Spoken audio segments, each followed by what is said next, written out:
right, welcome back. New this morning here, we are hearing from an original cast member of the groundbreaking musical Hamilton. The production telling the story of Alexander Hamilton using music like hip-hop, jazz, R&B.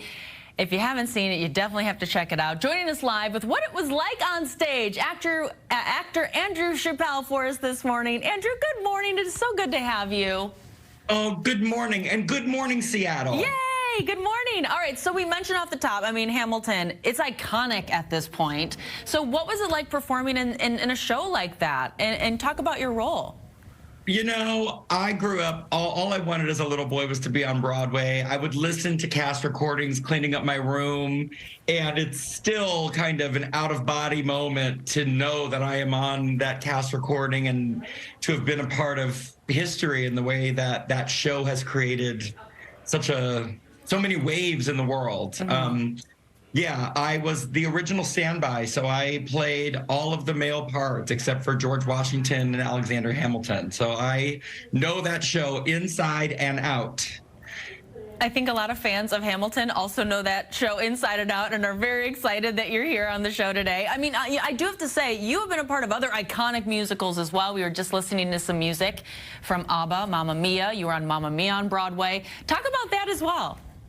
Oh, man. So Mamma Mia actually was the first time I ever saw myself represented on stage.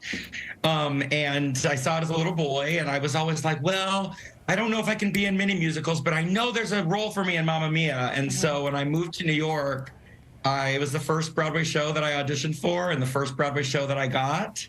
And it was a magical experience at the Winter Garden Theater. I actually got to do it with my best friend from college. We starred opposite each other.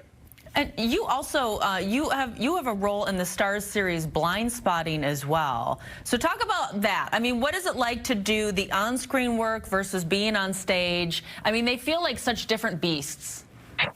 You know, they are and they aren't. You know, they just wear on your battery in different ways. Mm-hmm. You know, like I did Hamilton for 5 years of my life, so it takes a different type of stamina versus when you're filming something, you have to be kind of on and ready for the whole day. Whereas like at Hamilton, I just had to be there for, 3-4 hours. Mm-hmm. But Blind Spotting is truly a very special show. I don't think there's anything like it on television. It is, in my opinion, a new genre of television that includes spoken word poetry, rap, dance, and it's a dramedy. It talks about how the prison industrial complex affects families in America, but it's told with levity and heart and humor, and I provide a lot of the humor.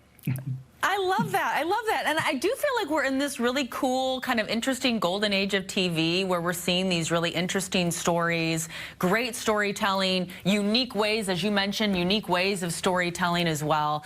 What is it like to be part of all of this happening? Oh, man, it's so exciting. And of course, TV has changed so much since, I was a kid. But something really beautiful is happening, with all of the streaming, is that these shows are able to find their niche audiences. And so I think the thing that is the most moving about being on a show like Blind Spotting is hearing from viewers who feel they see their self reflected in the show. They feel their stories being told. They see themselves in these characters, which is just awesome to be able to be a part of something like that, and also to make it with friends. And I mean, so okay, TV and Broadway, and you have a new movie. Is that true too? I do. I have a new movie, and I'm so proud of it. It's called Fanatic. And it is a film about a failed 2000s boy band. I love that. That gets a second chance at success when they enter into a boy band competition that is orchestrated by their one and only superfan. Oh my gosh, that sounds, as a child of the 90s and early 2000s, that sounds right up my alley. I'm definitely gonna. It's a wild ride, and if you love the early 2000s, we have Caroline Rhea from Sabrina the Teenage Witch. I love her. She plays the superfan, and she knocks it out of the park. She's incredible. Oh my gosh, that sounds like such a great time. Andrew, it's been such a joy to talk with you this morning, and congrats on all of your continued success. We appreciate you being here.